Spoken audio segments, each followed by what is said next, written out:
Chris Jericho was on the True Geordie Podcast this week. Geordie's had quite a few wrestlers on as of late. I think he's had Shawn Michaels on, and I do believe he's had The Undertaker on too recently. I haven't gone to listen to either of those yet, but I certainly intend to. But he did have Chris Jericho on and got into a whole lot of different topics with Jericho, kind of covering the range of his career.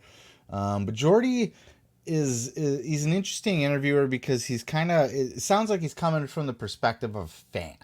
You know, when you listen to the way that he's interviewing somebody, he's like, the questions that he asks would be like, if a bunch of dudes could sit down and you know, it's like, what was it like when you got in that backstage fight with Brock Lesnar, you know?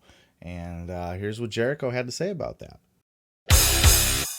He was doing a match with Randy Orton, and he was basically like just butchering him with elbows to the head. And I didn't know if it was planned or not.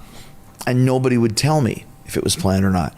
And listen, wrestling is a hard-hitting sport, but elbows to the side of the head can kill you. Your temple, if you get hit hard enough in the temple, you die. Especially with Brock Lesnar.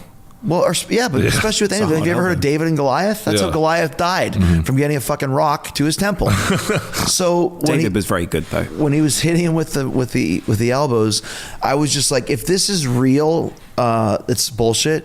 If it's been called, it's still bullshit. He's taking liberties, and it pissed me off. And I was in Gorilla, and I was fucking angry about it. And Brock came through, and he saw me angry about it and decided he wanted to come challenge me, and we got into a little bit of an issue, and I was like, fuck this guy, I don't give a shit how big he is, like, I don't fucking care, it's fucking wrong. And I will fight to the death. If I will stand up for what I believe in to the death.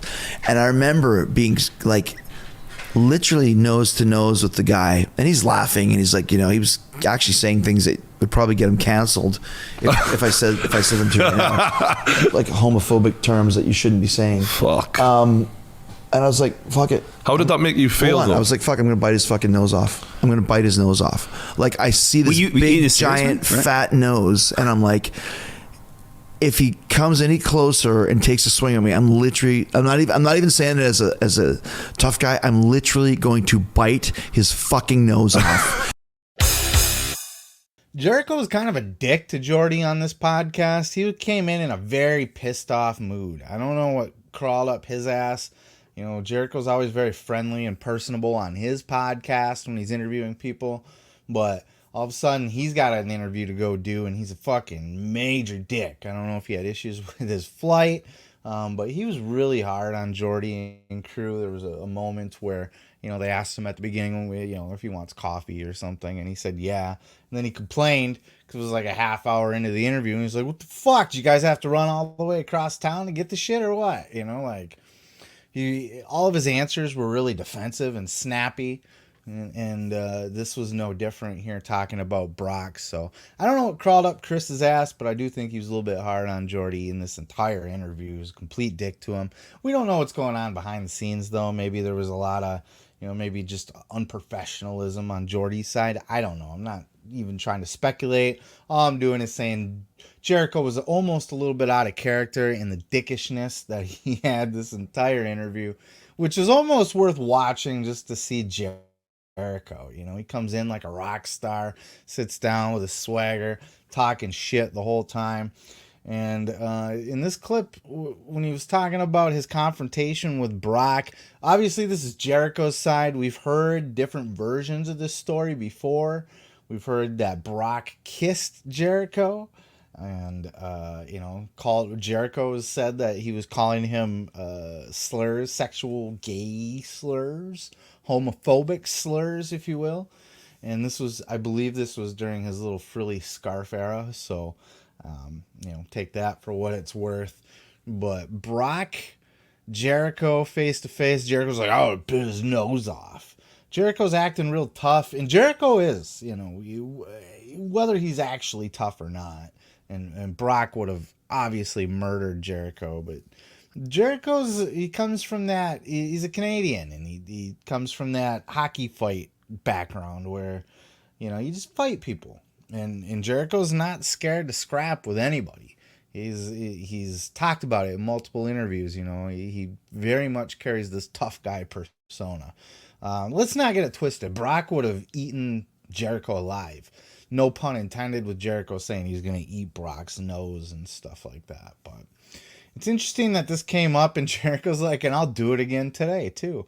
Jericho is Jericho is very confrontational in this whole thing. I don't get it. I don't get where his attitude was coming from. It was interesting to hear his side of it. I think we've heard Jericho talk about this before, but not quite in this detail, or at least not quite this aggressively. I think this is the first time I've heard him say he was going to bite Brock's nose off.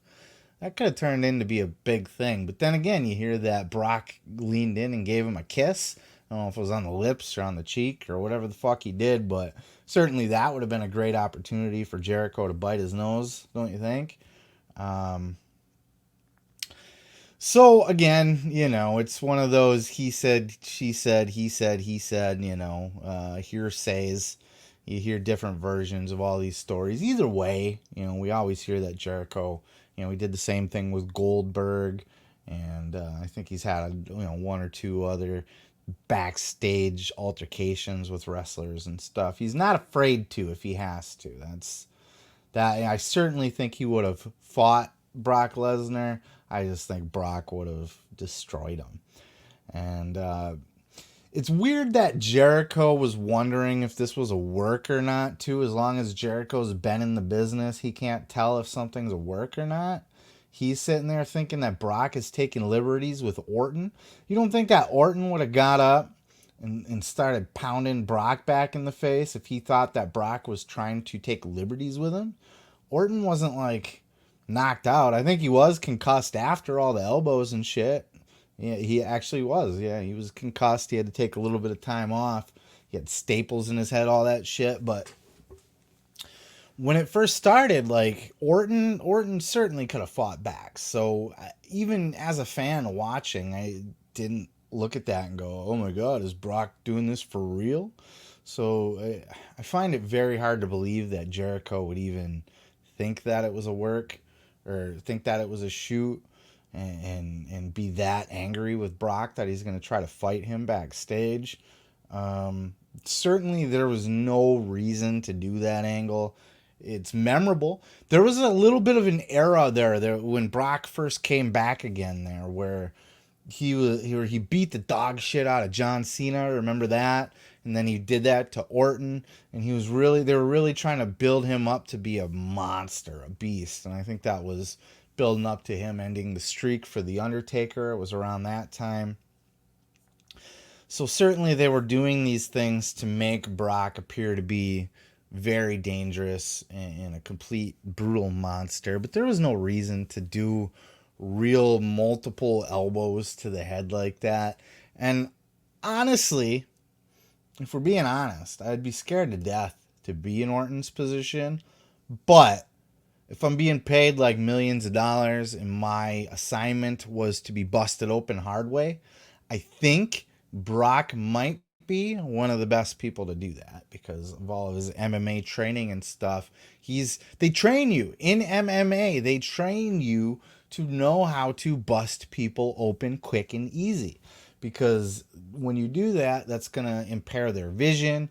It could cause a ref stoppage. It looks good on the scorecard as far as who's winning the fight. Damage given, taken, all that shit. So they do legit will train you where and how to hit people. It goes back to the same story Mick Foley always talks about how he would ask Terry Funk to give him a good mouse under the eye or bust open his eyebrow or something like that. You give him good knuckle down on the eyebrow part there. If you hit it in the right spot, you can just split it. And the people know these little shooters for sure, know these little tricks and hints and tips. So Brock definitely knew what he was doing. The whole thing was clearly a work. I never once as a fan looked at that and was concerned that it was real. So I don't know what the fuck. I think Jericho's a little bit of an egomaniac. I think he's got a little bit of a little man complex. I love Jericho. Don't get me wrong here. I very much do love and appreciate Jericho. He is one of my favorite wrestlers. One of my favorite wrestling personalities. I like that he's got that I don't give a shit, tough guy attitude. He puts his balls out on the table.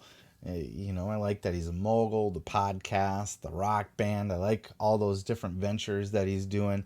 I appreciate all of that. He is one of my favorites, but he does from time to time have that little man Napoleon complex where he's got to puff himself up and be the biggest, baddest, toughest guy in the room, and I'll kick everybody's ass, and I'm a badass, because he's got to kind of compensate for being a smaller guy in the wrestling business, which he's not really, especially by today's standards. I think he's like, 5'10",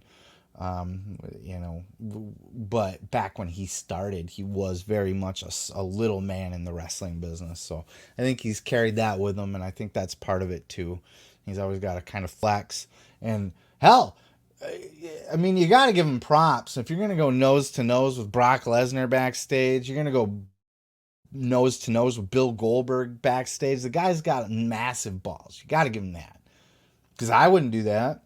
I'm not going to be standing backstage waiting for Brock to come through the curtain to be like, what the fuck were you doing out there, bro? You got a problem? Because Brock would just kiss me on the cheek and tell me I'm pretty. You know what I mean? So, is what it is. It's a fun story. It helps. It's one of those stories in wrestling lore. There's only a few of those that, the backstage confrontations, we hear about those, and those kind of carry on through history, those legendary stories. And this is one of them. Jericho just putting his balls on the table and standing face to face confronting Brock. Brock, by all accounts, was not shook in the least bit by Jericho. But definitely a good interview. I would go seek that out on YouTube and listen to the full True Geordie. Watch the full True Geordie interview. Again, Jericho's a huge dick in the whole thing.